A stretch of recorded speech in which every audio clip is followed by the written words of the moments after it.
हम ले गए तुलसी मैया के पास, तुलसी के पौधे के पास। हमने कहा प्रणाम करो, माँ है। उसने तुलसी की टहनी तोड़ी और सारे पत्ते तोड़ दिए। तो मेरे अंदर का हिंदुस्तान जाग उठा। मैंने कहा चलिए पिताजी से मिलाते हैं। मैं उनको ले गए खुजली वाले पौधे के पास। तो मैंने कहा प्रणाम करो, पिताजी हैं। उसने खुजली वाले पौधे को तोड़ा और फिर जो पिताजी ने कार्यक्रम दिखाया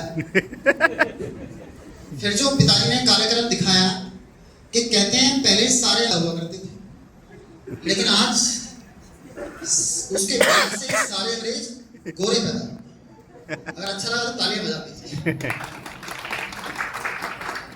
थोड़ा सा और मुस्कुराते हैं। हम 5 साल के थे। मेरे दोस्त कह रहे रिपीट मत मार, कोई बात नहीं, बहुत सारे लोग हैं जो नहीं सुन पाए। हम 5, तो हमारे पिताजी जमा कराने गए स्कूल में। जमा कराने मतलब एडमिशन कराने, सर समझ गए मेरी बात। तो सर ने बोला ऐसे कान पे हाथ पकड़ो। हमने पकड़ लिया। कह रहे बच्चा ठीक है, एडमिशन हो जाएगा।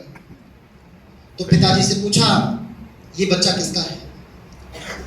हम पिताजी की तरफ देख ही रहे थे, इतने में पिताजी ने कहा मास्टर जी आपका ही। हम तो घबरा गए। 5 साल से जिस आदमी को अपना पिता समझ रहे हैं वो हमारा है ही नहीं। अब भाई साहब कोई बात नहीं, पढ़ना तो है। हम कक्षा में बैठे तो मास्टर जी ने हिंदी पढ़ाई, एक शब्द लिखा और ऊपर एक बिंदी लगाई। हमने कहा मास्टर जी ये क्या है। तो मास्टर जी ने कहा ये अनुस्वार है। हमने कहा थोड़े विस्तार से समझाइए। तो मास्टर जी ने कहा ये बिंदी है, ये अनुस्वार है, ये हिंदी का श्रृंगार है। हमने कहा चलो ठीक है। हम घर गए चाची जी के पास। तो चाची जी ने अपने माथे पर एक बड़ा सा अनुस्वार लगा रखा था। हमने चाची से पूछा चाची ये क्या है। चाची ने कहा ये तुम्हारे चचा हैं। फिर हम भाभी जी के पास गए। हमने पूछा भाभी जी ये क्या है। तो भाभी ने कहा ये तुम्हारे भैया हैं। हम परेशान। मास्टर जी ने कहा अनुस्वार, चाची ने कहा चाचा और भाभी ने कहा भैया। हमने कहा चलो मुंह धो लेते हैं। वॉश बेसिन के पास गए। लोग समझ गए। देखिए हम वॉश बेसिन के पास गए तो देखा चचा और भैया दोनों वहीं चिपके हुए हैं। चलिए बहुत अच्छा जेस्चर है। और जब बात वुमेन्स डे की होती है तो एक बात बिल्कुल सच है कि give respect, be respectful what you have. हम लोग कंपैरिजन करते हैं, जो आपके पास है हमेशा गॉड को थैंक्स बोलिए और उसका ग्रेटफुल रहिए। क्योंकि अगर आज यहाँ इस कक्ष में आप बैठे हैं तो इसमें भगवान का बहुत बड़ा योगदान है।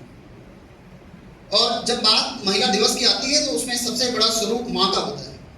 कुछ लाइनें मैंने ऑन द स्पॉट लिख डाली, सुना देता हूं। मैं मानता हूं कि दुनिया का कोई रिश्ता बड़ा नहीं होता। मैं मानता हूं कि दुनिया का कोई रिश्ता बड़ा नहीं होता, लेकिन मेरी माँ के बराबर कोई खड़ा नहीं होता। क्या बात। मेरे इंतजार में खुली आंखों से सिर्फ वही सो सकती है। मेरे इंतजार में खुली आंखों से सिर्फ वही सो सकती है। मेरे दुख में मुझसे ज्यादा केवल वही रो सकती है। क्या बात, बहुत बड़ी। कि मेरे दुख में मुझसे ज्यादा केवल वही रो सकती है। थोड़ा सा इमोशन कर देता हूं एक छोटी सी कहानी के साथ। कहते हैं कि वुमेन एम्पावरमेंट यानी कि महिला सशक्तिकरण जो यहाँ देखने को मिला है कि पुरुषों की संख्या कम है और महिलाओं की संख्या ज्यादा है। और वास्तव में यही वुमेन एम्पावरमेंट है, यही महिला सशक्तिकरण है। एक महिला की ताकत को एक छोटी सी कहानी के माध्यम से आपके सामने रखना चाहता हूं। एक बार